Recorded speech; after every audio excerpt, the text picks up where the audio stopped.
Hey, I just wanted to talk about my little froggy friend real quick because there's a lot you won't be able to see just from images. You're not going to have like the context for like the things I've tried and the effort I've put in and the cool little bits of research I've done because it's really hard to just put that in a picture and get a good camera angle. I don't know. My phone's not very good with picture quality, unfortunately, but yeah, I just want to talk about my little froggy.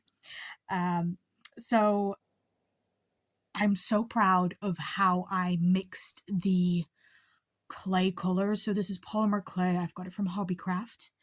And I used green and peach and black for the eyes. And I just mixed that in varying amounts. I I eyeballed it. I'm sorry. If you wanted like a specific ratio, I'm sorry. I eyeballed it.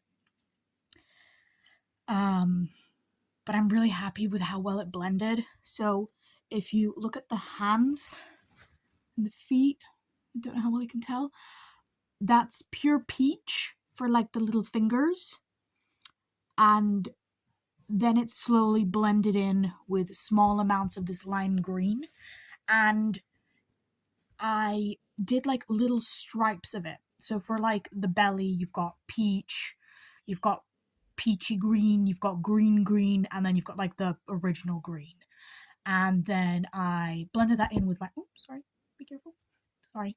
And then I blended that with my fingers, and I did something similar for the arms and legs. So on the inside, all of them have those colors. It's just they're, a lot thinner because they're more tube-like. Another really cool thing I learned is that frogs have a different number of fingers on their hands than their feet. So they've got 4 fingers, and it looks like 3 because the fourth one is kind of bent out the way. But they've still got 5 fingers on their toes, but they're kind of like skewered a bit. It's not like this, and it's not like our feet where we've got like the thumb is like the longest on the toe. Um, it reminds me of like the tail from the Night Fury from How to Train Your Dragon. It's kind of like it's yeah, kind of like that. Um, so this was a custom commission, and the only thing this person suggested was, oh, the person I'm gifting this to likes frogs, like has a very special interest in frogs. Didn't give me a specific frog.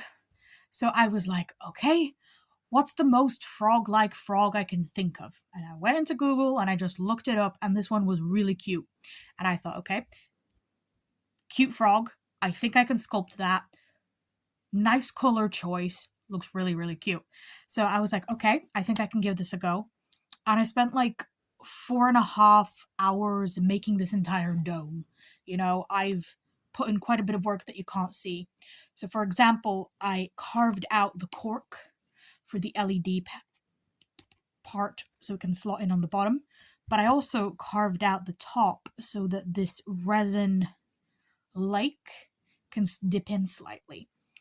And there's LEDs underneath it because I wanted it to look like the water glows. So the water is shiny when it's dark and it gets turned on. You can faintly see it like this. And there's slight color variation in the water because I wanted to try and make it look like it's rippling a little.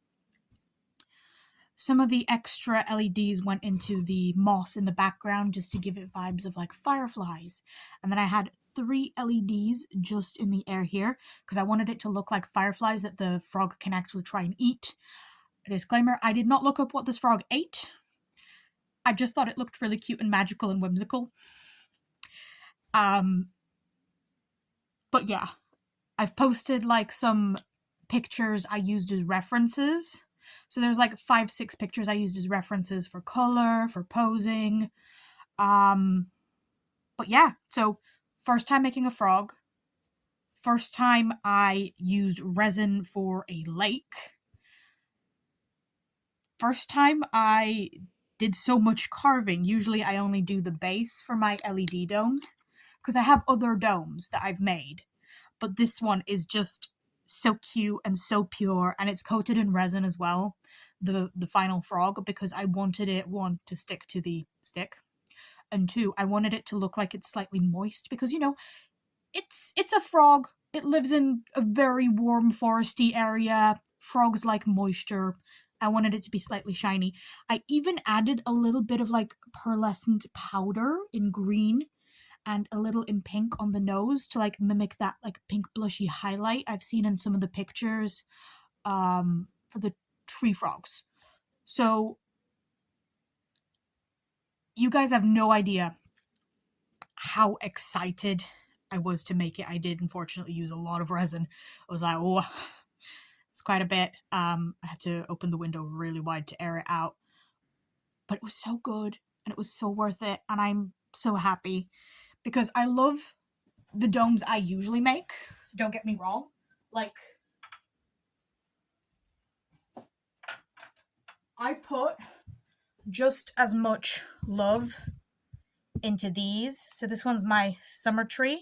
Oh no, the tab's still in, so this one isn't on. This one I had to turn on, unfortunately, so you can kind of see. I call this one my moody tree stump. So I love making these just as much as I loved making the frog. The main difference is I loved that I could do something new and I didn't have to make it again and again and again and again. Because when you make something for someone or with someone in mind, you get to just focus in all of that energy and that passion into this one specific project. And you don't have to think about, okay, well, how many of these can I make? Will I have to repeat this experiment like 5-6 times? Will I have to make duplicates? There is no duplicate of this. This is the one and only green tree froggy I've ever made. There is no replicating this for me. Like, this pebble you see here, for example, this was from a thing I made that was part of our wedding decorations. And then this stick was off of our Christmas tree. Like, I'm trying to repurpose materials all the time, and to be honest, like, the only reason I used that specific pebble is because I couldn't find one that was just as cute at such short notice, but it was like perfect. It was like the right shape and it worked well with the other few I had. So I repurposed it. But it's like, it's small things like this. It's like, okay, it's like, I know, I have it. I remember, I've got this thing somewhere. I know it. And I'm just really glad. I'm really proud of it. And I hope this froggy goes to a very good home and is very loved. I hope it's as loved as much as I loved making it. Bye, little friend. Bye, guys. First video.